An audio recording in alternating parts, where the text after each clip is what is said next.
J'ai pris beaucoup de plaisir à organiser avec les 3 collègues des 3 autres académies cette séance d'aujourd'hui, au nom donc de l'Académie d'agriculture. Et cet exposé sera simplement un exposé introductif, hein, donc très général au plan scientifique, et qui permettra ensuite, j'espère, d'introduire les commentaires et surtout les exposés beaucoup plus fouillés que feront nos orateurs. Donc en fait, toutes les hormones agissent via des récepteurs, et les hormones agissent soit sur des récepteurs membranaires, si ces hormones ne rentrent pas dans la cellule, c'est-à-dire soit si elles sont grosses ou très hydrophiles, et agissent donc sur des récepteurs membranaires, tandis que d'autres vont agir sur des récepteurs nucléaires, des hormones plus petites et plus hydrophobes, et qui vont agir sur un très grand nombre de récepteurs nucléaires que vous voyez ici. Donc c'est pas le bon bouton. Bon, je ne vais pas. Donc les récepteurs. Voilà. Oui. Non. Oui, je peux utiliser les. Non, ouais, voilà, le pointeur, c'est en haut. C'est juste là, en fait. Ah, d'accord, c'est pour ça. Merci. Voilà. Donc, en fait, la très, très grande majorité des perturbateurs endocriniens viennent affecter non pas les récepteurs membranaires, mais les récepteurs nucléaires. Donc, je pense que. On a quelques cas où ça a été évoqué, mais je pense que la grande majorité des cas dont nous allons entendre parler aujourd'hui seront à propos des récepteurs nucléaires. Alors ces récepteurs nucléaires agissent par interaction avec un récepteur qui se trouve être aussi un facteur de transcription et va permettre donc la transcription spécifique de gènes par les cellules cibles de ces hormones. Alors les perturbateurs endocriniens vont donc agir en venant interférer avec cette action hormonale, donc l'hormone ici indiquée en rouge, le récepteur ici, et qui stimule donc, dans le cas des récepteurs nucléaires, l'activité transcriptionnelle des récepteurs. Un perturbateur endocrinien, ressemblant plus ou moins à l'hormone d'origine, va venir interagir ici et soit stimuler également le récepteur, soit venir inhiber cette action. Dans d'autres cas, les hormones vont venir se fixer sur le récepteur, mais ce n'est plus l'interaction avec le récepteur lui-même qui va être en cause, mais des perturbateurs qui vont pouvoir venir soit stimuler, soit inhiber la biosynthèse des hormones et donc augmenter ou diminuer la concentration de l'hormone endogène. Bien évidemment, de manière symétrique, on peut penser... Et il existe également des cas où c'est la dégradation de l'hormone qui va être affectée et l'augmentation ou la dégradation de l'hormone va induire des changements dans la concentration de l'hormone endogène. Et enfin, un quatrième cas un peu plus complexe, les hormones, donc les petites hormones hydrophobes, ne circulent pas dans le sang ou l'hémolymphe ou dans la circulation libre, mais essentiellement associées à des protéines de transport. Et à peu près à 95%, elles sont associées à ces protéines de transport et seulement les 5% libres sont capables de se lier au récepteur. Et bien évidemment, il peut y avoir des interactions entre perturbateurs endocriniens et les hormones elles-mêmes sur ces protéines de transport, ou bien des perturbateurs endocriniens peuvent venir stimuler ou inhiber la production de ces protéines de transport par le foie. Donc on voit qu'on a une grande variété de mécanismes.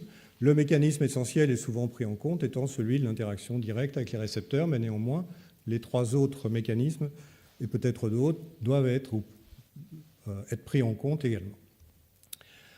Alors, d'où viennent les perturbateurs endocriniens? On l'a déjà évoqué, on le sait. Certains sont naturels, je les ai mis à part. Donc les phytoestrogènes, par exemple, donc dans le cas de l'agriculture, c'est important. Vous avez un certain nombre de plantes qui ont des phytoestrogènes et qui peuvent affecter les herbivores qui les consomment. Mais la plupart, évidemment, viennent de l'industrie, soit qu'elles soient pharmaceutiques, cosmétiques, des plastiques, des pesticides, donc insecticides, fongicides, etc., et d'un certain nombre d'autres produits de l'industrie. Bien évidemment, je ne vais pas détailler tous ces cas et je vais me concentrer sur les perturbateurs endocriniens d'origine agricole et qui sont essentiellement, évidemment, les pesticides. Ces pesticides sont de plusieurs catégories. Donc j'ai évoqué bactéricides, fongicides, etc. Donc on peut appeler On peut en ajouter d'autres, les arachnicides, etc. Donc qui vont être toxiques pour ces différents êtres vivants. Alors en fait, le mode d'action des pesticides sont de différents ordres. Pour les insecticides, alors là c'est un fort résumé, c'est le moins qu'on puisse dire, vont contrôler donc le développement des insectes en interférant sur leur système nerveux, pour beaucoup d'entre eux, ou en empêchant leur mue. Alors du coup, en empêchant leur mue, on tombe finalement sur le système endocrine de ces insectes, puisque la mue va être contrôlée d'une part par l'ecdysone, puisque ecdys c'est la mue, ou par l'hormone juvénile. Donc on peut également jouer finalement sur le système endocrinien des insectes en question. Les herbicides vont contrôler les plantes soit en inhibant la synthèse de leurs acides aminés, en particulier les acides aminés aromatiques, c'est le cas du glyphosate, en inhibant leur photosynthèse ou en reproduisant les effets du régulateur naturel de croissance. Alors là aussi, on tombe sur un système pseudo-endocrinien chez les plantes, puisqu'on parle toujours d'hormones végétales, mais évidemment, c'est un système endocrinien qui n'a vraiment strictement rien à voir avec celui des animaux. Et enfin, la dernière catégorie donc, que j'évoque ici, les fongicides, contrôlent les champignons, soit en inhibant leur synthèse de leurs acides aminés, un peu comme pour les plantes, et en interférant sur leur division cellulaire. Alors sur cette photo, alors je n'ai pas tout mis en vrac juste pour que vous n'y voyez rien, mais c'est les vrais pesticides donc que j'ai mis les structures. Et si vous avez en tête les structures, par exemple des stéroïdes sexuels ou des hormones thyroïdiennes ou d'un certain nombre d'hormones qui interagissent avec des récepteurs nucléaires, vous voyez que ça a quand même un air de famille. Alors un air de famille, oui pour beaucoup, sauf, vous voyez ici dans le coin, donc la plupart sont des hormones, des produits organiques, sauf une petite catégorie ici qui sont en fait non organiques, qui sont des sels, et pour bon nombre d'entre eux, des sels de métaux.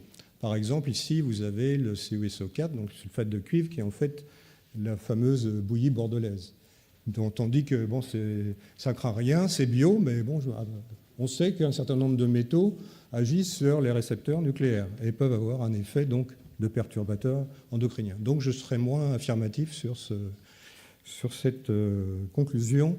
Donc je crois qu'on peut prendre tout en compte. Alors par définition, les pesticides sont toxiques, on aura du mal à dire le contraire, mais pas forcément de manière suffisamment spécifique. Alors, de leur espèce cible, c'est-à-dire qu'évidemment, ils peuvent taper sur d'autres espèces que celles pour lesquelles ils étaient destinés, et aussi de par leur mécanisme d'action. C'est-à-dire qu'on peut très bien avoir un produit qui est là pour empêcher la synthèse des acides aminés aromatiques chez les plantes et qui se trouve reconnaître un récepteur nucléaire ou autre, enfin généralement un récepteur nucléaire, chez les mammifères ou chez les vertébrés en général. Donc leur inclusion parmi les perturbateurs endocriniens dépend donc de leur mécanisme de toxicité, ça c'est important, et affectant un système endocrinien. Chez les espèces non ciblées, et que sont principalement l'homme et la faune sauvage essentiellement.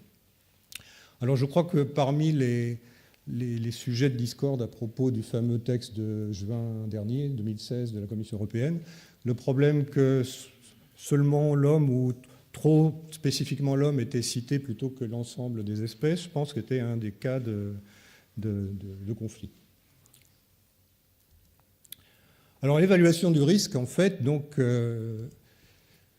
en gros, on peut écrire que le risque, c'est le danger, c'est-à-dire quel danger potentiel porte une molécule nouvelle, donc la toxicité maximum potentielle, affectée d'un facteur qui concerne l'exposition, c'est-à-dire les concentrations, la persistance dans l'environnement et les voies d'ingestion, la disponibilité, etc.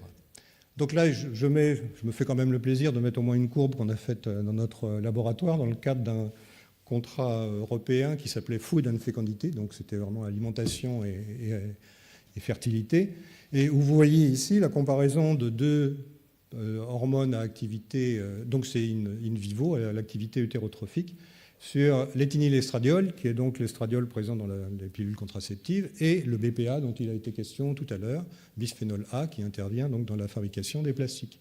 Et vous voyez qu'il y a un ratio d'activité d'environ 50 000 fois.